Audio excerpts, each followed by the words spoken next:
everybody, and welcome back to Good Orderly Direction, Practical Tools of the Bible. I'm your host, Dr. Donnelly Snipes, and this video is on Genesis 13. This is when Abram and Lot are leaving Egypt and they decide to part ways. Abram and his family, including his nephew Lot, left Egypt and went to the Negev.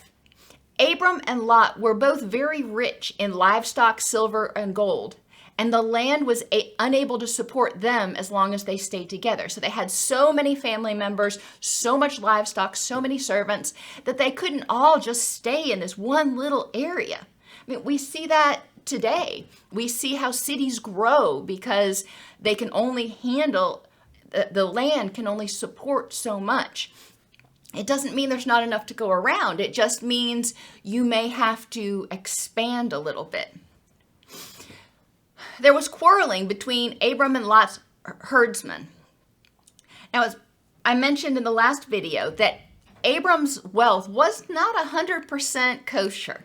He got a lot of his wealth, not all of it, but he got a lot of his wealth by allowing the Pharaoh to think that Sarai was his sister. But we see that he was corrected. The Pharaoh corrects him, and apparently God forgives him. And we assume he's learned his lesson.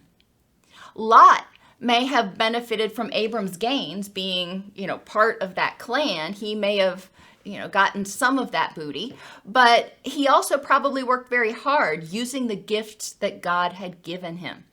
So Lot himself was a very industrious man. Abram recognized that there was plenty of resources to go around and gave Lot the opportunity to choose whichever part he wanted. Abram did not selfishly take the best half. And this is important. We do see some selflessness here in Abram. He demonstrates meekness in that even though God was directly talking to him, he could have thought, hey, I am all that and more because the big guy's talking to me. So even though God was communicating directly with him, he didn't think he was better than Lot or more deserving of the best land. He recognized that he was blessed. He recognized that Lot was a very good person and probably blessed too. And he recognized abundance. He recognized that no matter what Lot chose, Abram would have plenty for his livestock and his servants and his families.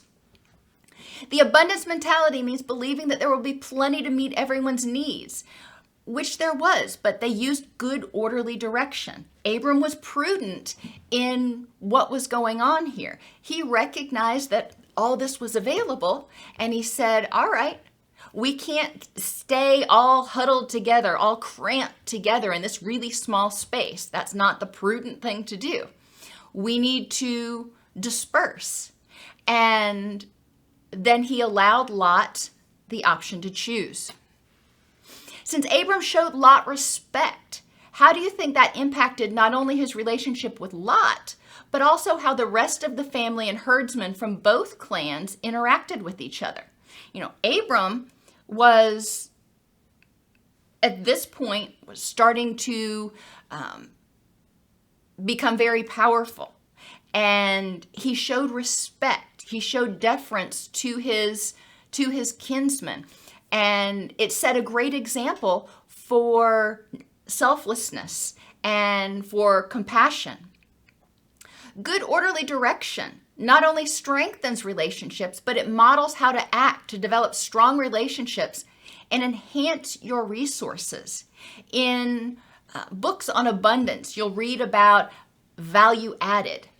And when we are in positive relationships with people, when we are in loving relationships with people, it strengthens those bonds. So instead of us being there in isolation, we actually sort of start to grow and sprout resources. We develop connections that become resources, and these people, by virtue of their wisdom or their talents or their blessings or just their compassion, add value to our lives and make us more abundant. This story also reminds me of gardening. If you've watched my videos on the Doc Snipes channel, you know I'm an avid organic gardener.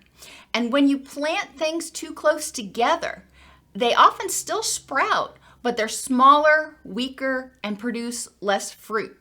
So if I go out, for example, spinach, if you want to have baby spinach, as they call it, you can either plant it appropriately spaced and harvest it really early, or a lot of companies will plant it and they will plant the plants a lot closer together.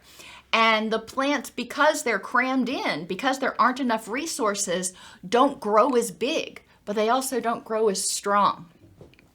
When you space the plants out appropriately, yeah, you do have fewer plants, but there's much less stress and competition for nutrients, so you end up with bigger, healthier, actually more nutritious plants that produce more fruit, if they fruit, than you would have gotten with the spindly, crowded plants.